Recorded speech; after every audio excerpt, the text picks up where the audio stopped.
Alhamdulillah Rabbil Alameen, wassalatu wassalamu ala Rasulil Kareem. I often query that why my success should come at someone's failure, or why would my success mean that someone must lose. There has to be a way where we all can win, and because this goes against the established thinking and psychology, therefore it needs a paradigm shift. We can work together, keeping our differences aside to defeat our common adversaries.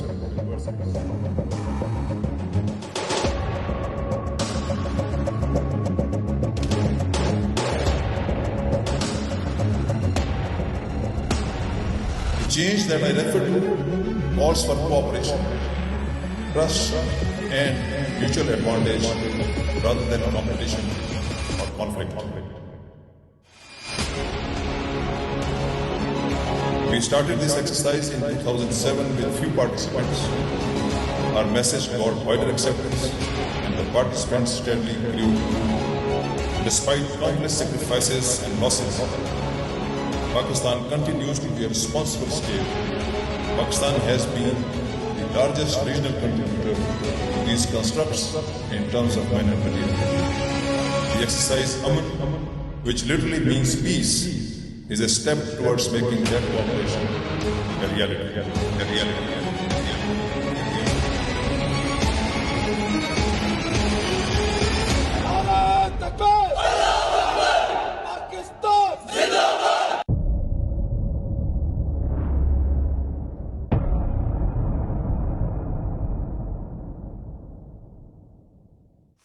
Assalamu alaikum. You're watching Pakistan television, and this is the special episode of Views and News. As we all know that the exercise Aman by Pakistan Navy, it has been concluded, and more than 36 countries they in fact participated. And as we all know that this is the 7th time that this mega exercise has been held in the waters of Pakistan. And on top, the most interesting part is that when we talk about the countries, I mean earlier this has been going on since 2007, and this is the 7th exercise now. And countries, whether you talk about France, you talk about Italy, you talk about China, you talk about Malaysia, you talk about Bangladesh, UK, USA, you name it, and they've participated. Other were small navies, but these are the ones, I mean, they've been conducting this exercise for the first time together at, at such a large scale, I would say. And obviously, today we will be talking about that what was the concept behind this particular exercise, what's the history, what's the theme, what's the purpose primarily, what's the significance, what's the importance of this, because there are so many areas and so many interesting aspects attached to it. So we'll be talking about this without wasting any more time. Let me introduce you to our panelists. We have with us in our studio, on my right is Dr. Salma Malik Sahiba. She is into security studies. Thank you very much, ma'am, for taking out the time and being a part of a show. And we also have with us Commander Arslan Beg from Pakistan Navy. Thank you very much, Beg Saab, for your time. And we'll also be joined in by Rear Admiral Salim Akhtar. He is joining us on Skype. Rear Admiral Salim Akhtar Saab, thank you very much, sir, for your time. Thank you. Now, putting this first question to you, ma'am, the first time when you just get this idea framed in your mind that, well, so many ships in the Pakistani waters, in Arabian Sea, USA, UK, China, Bangladesh, Pakistan, Turkey, Italy, France, you name it, and they're there. What exactly do you feel? I mean, don't you think Pakistan, as a very small country in this regard, with a very small navy, has taken a brilliant initiative? Absolutely, absolutely. And the way they have marketed themselves, I think that's awesome. Absolutely. One couldn't say more about this thing. The fact that when you go to Karachi and you see the waters, and you suddenly find that for a country with modest means such as Pakistan, you have Pakistani Navy inviting so many countries with their naval ship coming there along with the staff. So it's like a a big party going on with a lot of colors, with a lot of fanfare, and that actually speaks All to the the fact that weaponry, Pakistan, but for peaceful purposes. but for peaceful And purpose. there's no third world war going on. Absolutely, absolutely not. And the Brilliant. very fact that there have been episodes when we were part of several bilateral and multilateral initiative, and now we are not part of that, but yet Pakistan has been successful in bringing all of those countries to its home and hosting them is a huge success. Definitely, ma'am. When you look at the tactics, the response, and the techniques and the procedures they develop, Absolutely. I think it's very encouraging. There's a lot to learn from and Absolutely. a lot to, in fact, share also. Absolutely. All right. Now, moving on to you, Commander Arslan Beg. First of all, let's start off from these very important areas. First of all, 2007, March, the first exercise that was held. And then this is the seventh one, within a span of 14 years almost. Now, tell us about the concept, about the history, and about the theme. Why are they conducted? I mean, whose brainchild was it, and why was Pakistan the country to take this kind of initiative?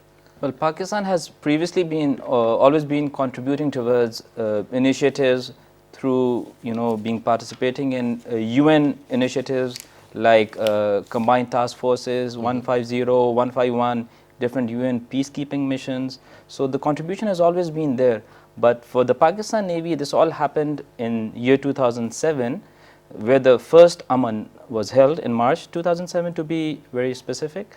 And this exercise was planned on a biennial basis. So, as you have mentioned earlier as well, that this 6 exercises have been previously conducted, and this is the 7th exercise, which was conducted, alhamdulillah, successfully. And this is conducted after every 2 years? Every 2 years. Okay. And is there any specific reason for that? Well, because, see, a lot of resources and a lot of coordination and the planning is required to be done for these exercises. So, Okay. after every 2 years, this is how it's planned. More appropriate. Okay. It's appropriate. And then secondly, as if, I mean, there's a need to tell the theme about it. So it's basically to enhance interoperability between the navies. Of course, the regional navies come, the extra-regional navies come here. So it's about interoperability between these, all the navies which are participating over here.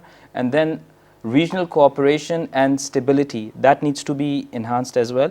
And again, a very important message here is that we have to show a united resolve against threats in the maritime domain. So what sort of challenges are you talking about, the threats primarily?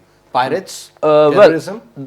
those are one of the threats, of course. The maritime environment, the maritime domain, as we know, is fraught. It's, it has a lot of challenges. Traditional challenges are there and non-traditional challenges are there. So to name a few, there's human smuggling going on other than piracy.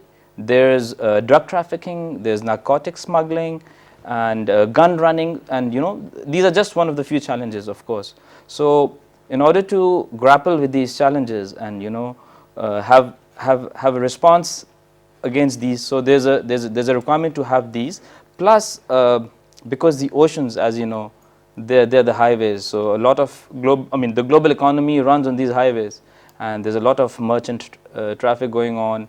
So these all avenues, like these, the oceans basically appear to be more like, these are places for all these illegal activities, and they are very, they give opportunity to people to, exploit these domains or these, places. So primarily that's the reason, And we these get together. mock exercises, for example, I'll just quote a movie here of Tom Hanks, Captain Phillip, right? So he was taking his merchant ship and he was attacked by the pirates, and then how the forces came in and they neutralized the entire, But the problem is again now, but I'll take this question to Rear Admiral Salim Akhtar, that there are so many mega issues when you talk about the problems in the ocean, whether you talk about the weather, whether you talk about the current situation that is being developed because of the Yemen, UAE and Saudi conflict, or the presence of the Americans, or perhaps the Iranian mindset after the JCPOA, or I would say the P5+1 was taken back. So there are a lot of problems and issues, but those are all political in nature.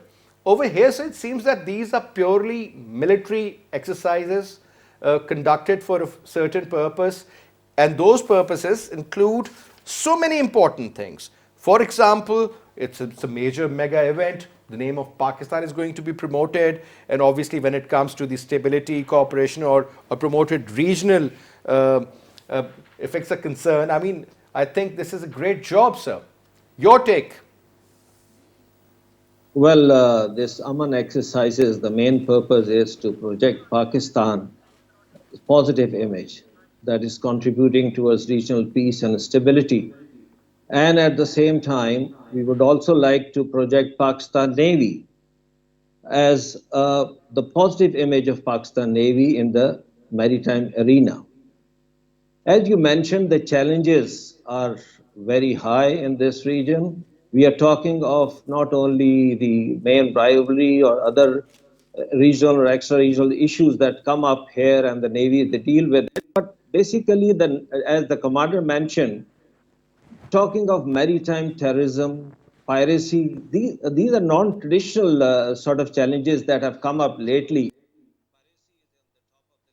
Human trafficking, you have drug smuggling, you name it, it's there. Pakistan, and then, of course, it is a economic corridor for all this 60% of the oil flowing through this area. So all the worldly powers would like to see this region as a stable, and so that we can work in complete perfect harmony with each other. The purpose of this exercise is to get all these countries together, the regional and the extra-regional forces, and then to practice interoperability. You know, these are different countries speaking different language. When you combine together and operate, then it's a different dimension to it. So that is what interoperability is. Then you practice the different techniques, the procedures, and you adopt all these things so that whenever the situation arises, you can really operate in perfect harmony with each other.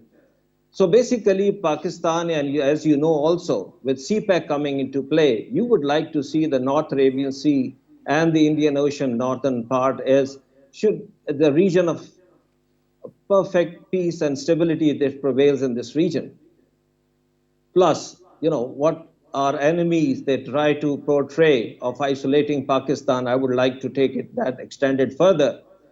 This exercise is a clear manifestation of the confidence which these countries repose in Pakistan. You know, participating almost 40 countries with ships, submarines, aircrafts, delegates, all this shows confidence in Pakistan.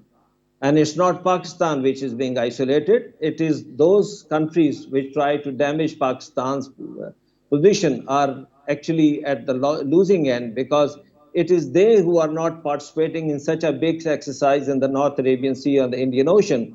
And Pakistan is conducting this mega event is not easy.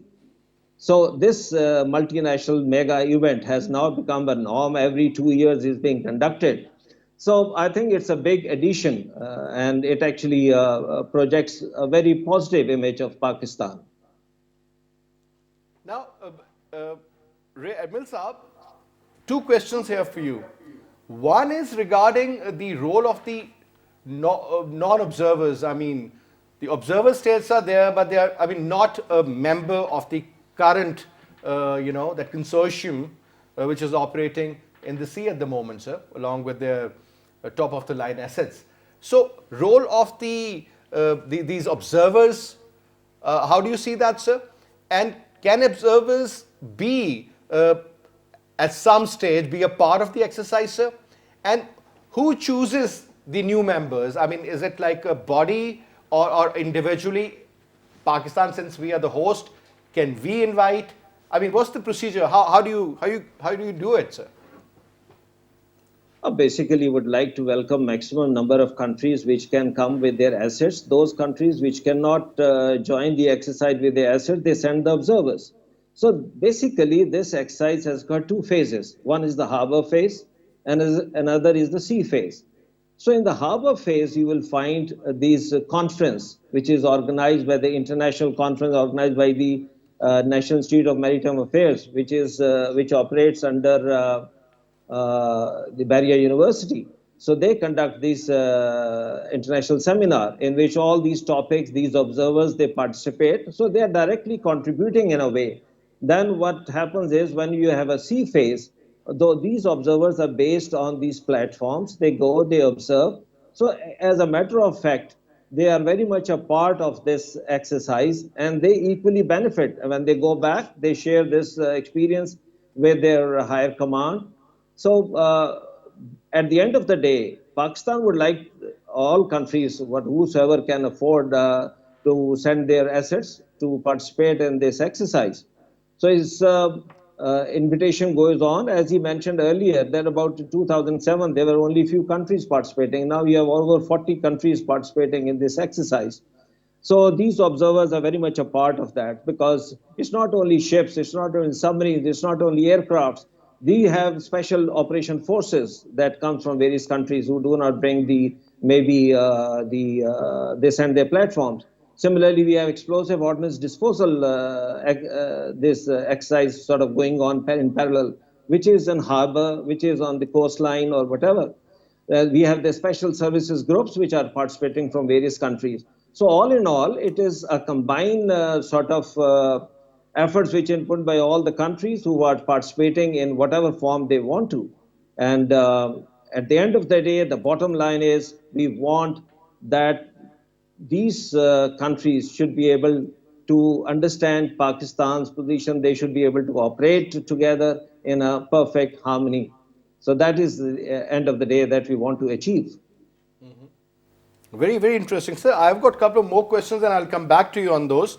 But ma'am, when we talk about the exchange program, normally it's more about the student exchange program. And students could be at any level. Even once you do a course, you become a student, right? True. A lot of people come to Pakistan, a lot of our own officers, they go abroad and then they work together and they try to understand. Because in Monterey, in California, there's a huge naval base and you'll find so many officers, even from Pakistan, working there and learning so much. My point is now, ma'am, that since you talk about this exchange program or people-to-people contact, or for that matter, these confidence building measures, I mean, this is also a part of the deal. But ma'am, when you have China on one side, Russia over there, and you have got NATO members participating in the exercise, do you think that is a very, very interesting mix? That's the beauty of it. Actually, when we look at the sea or the Navy, naval diplomacy is one of the oldest form of diplomacy or exchange between people. And that is something because Pakistan is a country which is very fortunate to have a huge coastline. Yet the fact is that we are spread more towards the land. So we never really realize sitting in Islamabad or in Lahore or any other place as to what is the importance of the sea. And the fact that you've just highlighted that you have countries which would otherwise not want to sit in the same room with each other, they come together when it comes to the naval exercises or this naval exchange. And this is something very unique about, and I guess both my naval counterparts would vouch for that the dynamics of your relations drastically change in the sea. What you do on the land, the fighting that you do on the land, is not the type of fighting you do on the sea. At sea, in the waters, in the open waters, your enemy is the environment. Your enemies are most of the time diversified enemies. Common enemies, piracy, human trafficking, trafficking of all sorts that have been highlighted, environment, tsunamis, so many other things that you are coming across, cyclones, and that is something that doesn't see that you are an American or a Pakistani or a Chinese. That is something that affects everyone together. So that also means that you come together and have a combined response to that.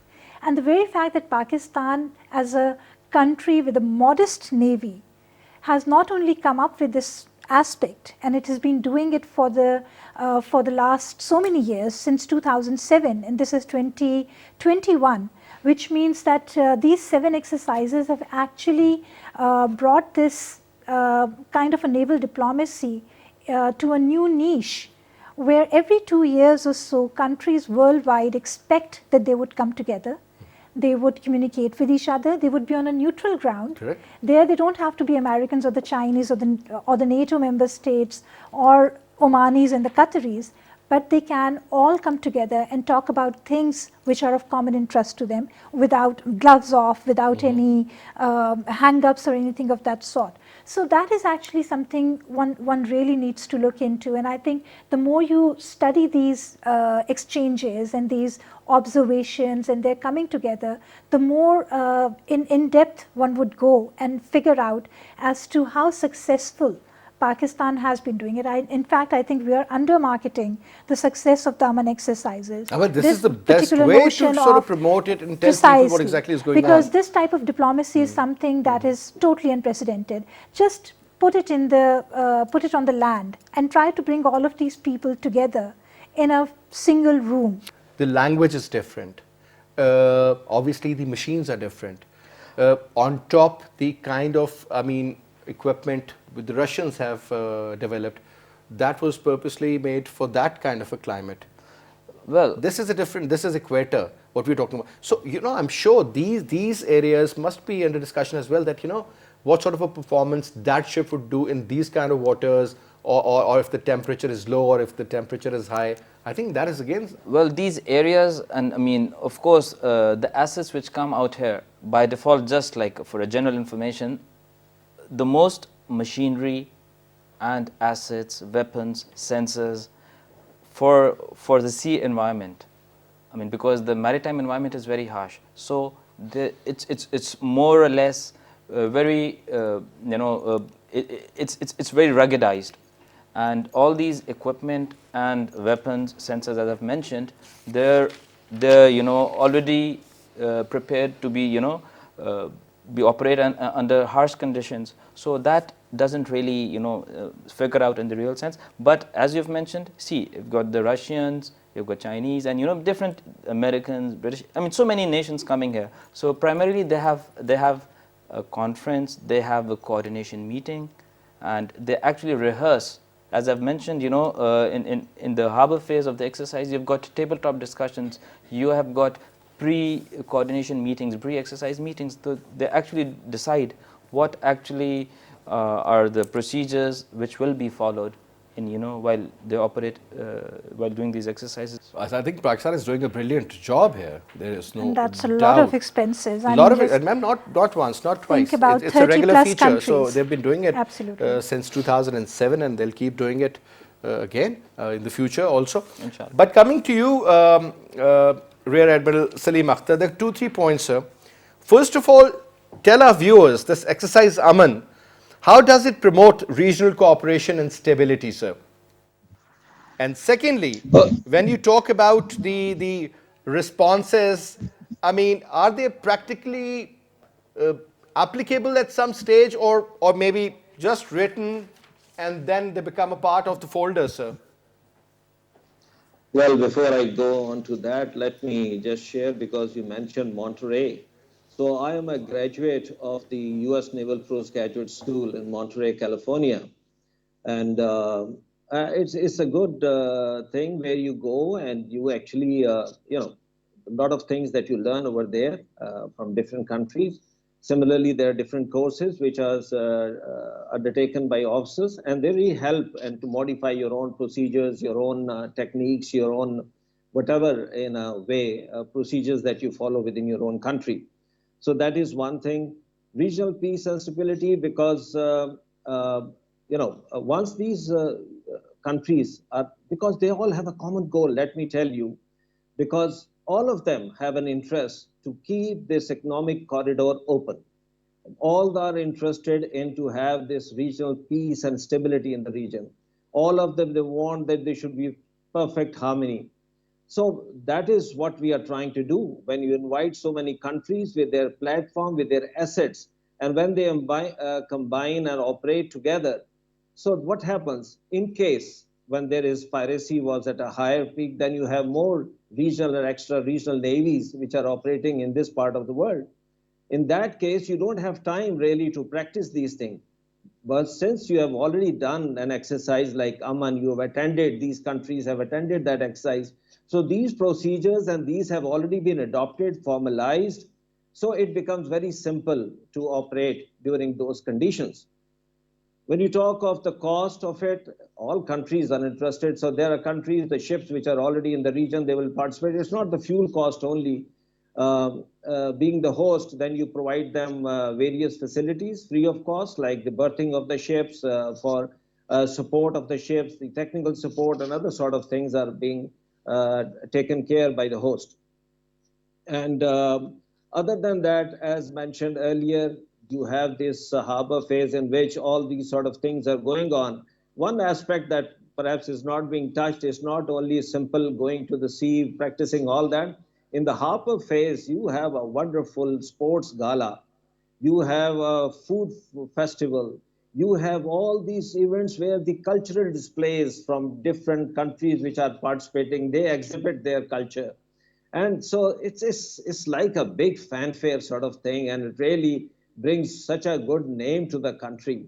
And as you mentioned earlier, I think it's not being given the sort of coverage and the sort of importance and the success that is being achieved because of this exercise. We must tell the world, we must tell our own audience, we must tell everybody, this is not a small thing. This is a proof that Pakistan is very much rated very high in the world order, that we are playing our part of the game. We are interested, we believe in peaceful coexistence, and that is the direction in which we are working. All right. Now, sir, another point. I mean, you talked about the festivities where you would be able to show them the Pakistani food, the music, the culture, the dances, and the sports gala you earlier mentioned. I mean, that's amazing. So normally this is the kind of response, I mean, when you started it in 2007 until now, 2021, I mean, I can show that the graph has gone up. Where do you see it heading, sir? In another, let's say, 10 years' time, do you think we'll be able to see the aircraft carriers, having some Hornets on top, maybe some F-35s? Oh yes, I mean when the Americans, the British, and these people are participating, they very much their career groups are there in the area. There are so many of these assets which will be part of that career group. So with every exercise, we see a lot of new countries joining into this, and we expect in times to come it is going to grow in a much stronger sort of gathering that will be taking place in this Northern Arabian Sea. And definitely, this actually, when you started off, people don't expect such a good sort of event that will take place. Now, with the time, that when they see all this thing happening, so that is where we see more and more countries coming. Initially, Pakistan was labeled with terrorism and all sort of things. And now Pakistan is, mashallah, there's a very stable things. The terrorism has been fought and fought valiantly by our forces. We have given a lot of lives and blood to this, and the world recognizes that. Not on the military side, on every platform, it is being recognized that Pakistan has paid a very heavy price for securing this peace and stability in the region. So Pakistan is a big War and player in terror, I this. think Pakistan is the only country that has really, sacrificed, whether you talk about the number of people we have lost, the kind of economic impact we have had. Another important area, sir, when you talk about the challenges and when you talk about the threats, and how to overcome those, normally we hear that the military has a certain strategy if they come across these problems. How different your perspective is as far as handling those problems are concerned, or taking a decision that this is what needs to be done, that could be slightly different or maybe totally different from the one which the army officers normally take in order to bring in peace or to eradicate terrorism, or for that matter you talk about human smuggling, or perhaps you're talking about saving people and so forth, sir. Yes, that's a very good question, because some of these threats, they emanate from the land and mostly from the sea. piracy is a new concept which came up with, and what is the effect of all this? We don't realize that. We only, Pakistan carries, which 95% of our trade is through sea. You know how much of this cargo is carried by Pakistan Navy, Pakistan vessels? Less than 10%. 90% is carried by foreign ships. We're spending like $4 to $5 billion every year just paying the freight for this. What happens is when this area is, the piracy and all this terrorism, when they occur, those countries which bring trade to Pakistan, they rate their fares, they raise their freight charges, and it multiplies. What happens in returns? Pakistan suffers. So we have to look from that angle also. We need to strengthen our merchant fleet. We want to bring in more cargo. We want this area to be totally free from all these non-traditional threats of maritime terrorism, trafficking, or whatever. And then we take help of Maritime Security Agency, which is another arm, which has been initially established by the Pakistan Navy, and now it is very much there, which guarding against all these challenges. So it is a combined efforts of Pakistan Navy, of basically Maritime Security Agency, the land forces. When I say threats emanating from the land, so these people from the land towards the sea or from the sea to the land, so there has to be coordination with them as well. So it's a very coordinated efforts which is required to handle these sort of challenges. And I think Pakistan Navy, MSA, and these have done a wonderful job in doing that. And in times to come, as I mentioned earlier, with CPEC coming into full flow, we need this area to be really peaceful. All right. Now, ma'am, another important area, and that is about, we do understand that there are two kinds of ships. I mean, for a layman, or rather, please correct me if I'm wrong. One is for Navy, and these are they have different purposes, whether you talk about the kind of boats, the coast guards they have. Obviously, they need to have faster boats. Then you have naval boats, then you have patrolling boats, then you have a whole system. But ma'am, when you talk about the merchant navy, since they're not carrying any weapons, no pirate would ever attack a naval ship because they know the consequences. But whenever there is an attack, don't you think, ma'am, at some stage the private sector or the private shipping or merchant navy for that matter, they should also be involved, ma'am, because I think they also need to learn and how to sort of overcome in a situation. Do not panic primarily if there is some sort of an attack, or or if there is a problem. So I totally agree with you, but definitely there are protocols in both domains, right? And for them to overlap, especially in a defense related activity, that becomes kind of a difficult situation. Where do you draw a line? Where do the merchant ships and how the protocols would be?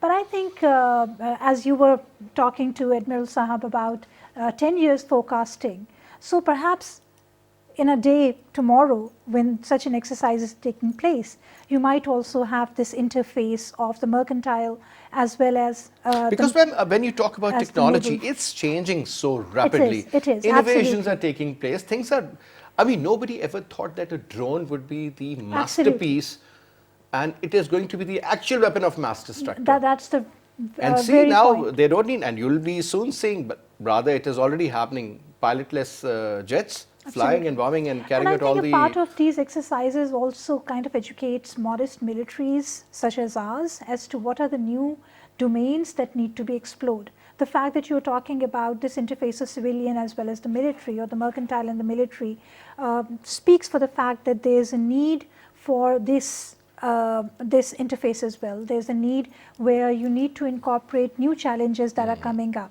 and they are happening at a nanosecond speed. So the more we learn, the more we absorb, the more it is better. Correct. The fact that Pakistan has these Aman exercises tagged as an exercise for peace definitely gives you this message that we don't mean harm to anyone. So what we need to incorporate is spread this message wide keep this face the way it is, that we are for peace. But at the same time, peace can also only happen when we prepare for the worst. And preparing for the worst also means, and there's also a very important aspect to what you have just highlighted, that these non-traditional operators, whom we don't consider as state operators, they have access to technology far Indeed. better, far readier than state apparatus have. State apparatus technically draw a line in certain domains. These people don't have any lines. They are not following any protocols. They are not bound by any regiments or anything. So to face such type of challenges, one that you just talked about, the UAVs or the drones or whatever you would call it, that's just one aspect. The artificial intelligence, cyber piracy, so many things that are happening. And for a ship in the sea, such challenges from any domain become extremely daunting. So I think in the future, when our navies are preparing for such exercises, they would also be factoring in such challenges. And I'm sure the conference that takes place and other things that happen, they are talking about these things. I'm sure, ma'am, because if they started in 2007 and it has become a success story with a span of 14 years, I think it has got a huge potential to grow in the future. In fact, and as a learned speaker has again mentioned and highlighted correctly that it is these non-state actors which need to be tackled as well. So one of the major roles of the Navy is to safeguard and keep the maritime frontiers safe, your boundaries and the sea lines of communication, as everyone knows, that's the lines through which all your trade happens. So in recent times, one of the most important initiative by the Pakistan Navy has been the Regional Maritime Security Patrol. So this is called. Is it going to be a joint patrol kind of thing? No. This is a patrol entirely by our own assets, by the Pakistan Navy, by our fleet assets. So RMSP, as it's called. So it's primarily there to keep your maritime frontier safe, to have your presence in your area, in the vital areas where you want to safeguard your merchant shipping and everything, and you keep the challenges, piracy, terrorism, and narco smuggling, everything at a distance. All right. But anyway, thank you so much for your presence, ma'am. It was Thank such a lovely, for inviting us. it was great to have you in our show, and it was a great feeling, ma'am, that finally, whenever we talk about the Pakistan forces, men in uniform and, doing incredible job, and especially at this scale and with something brilliant in their mind. Absolutely. And I think a long way to go. This is what we can say. Absolutely. And pleasure to have you as well, sir. Rear Admiral Salim Akhtar Saab, thank you so much for your time, sir. Inshallah, we'll keep engaging you other than this show also. Thank you so much for your time. And that's all we have for this, sir. I'll see you, inshallah, tomorrow. Till then, you take good care. Khuda Hafiz. I often queried that why my success should come at someone's feeling, or why would my success mean that someone must lose. There has to be a way where we all can win, and because this goes against the established thinking and psychology, therefore it needs a paradigm shift. Let's come together, understand each other, and fight the common enemy.